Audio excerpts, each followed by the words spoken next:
Friends, వీడు నా కొడుకు. నేను నీ కొడుకునా? అయితే వీడు చెప్పిన మాట వింటలేడు ఫ్రెండ్స్. కాకపోతే స్కూల్కి సరిగ్గా పోతున్నాడు కానీ చదవట్లేదు, అల్లరి చేస్తున్నాడు, అన్నం తినమంటే తినట్లేడు. ఇతనితో నా వల్ల అవుతలేదు. ఎవరైనా మంచి అమ్మాయి ఉంటే చూడండి ఫ్రెండ్స్, పెళ్లి చేసేస్తాను.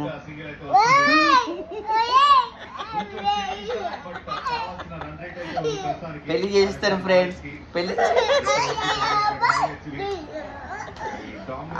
ఇటు చూడు, ఇటు చూడు. పెళ్లి చేసుకోబా, తెలుసుకో. పెళ్లి పెళ్లి ఇగో పెళ్లి అబ్బాయి అల్లరి చేసే అబ్బాయిలు పెళ్లి చేసిన తర్వాత మంచిగా మారుతారంట. నువ్వు మారుతావు, మంచిగా మారుతావు. నువ్వు పెళ్లి చేసుకో. ఎందుకు కొడుతున్నావు? ఎందుకు కొడుతున్నావు? నన్ను కొడతావా? నా మూతి పల్ల కొడతావా? ఎందుకు? Boy friend. మంచి అమ్మాయి ఉంటే చూడండి ఫ్రెండ్స్.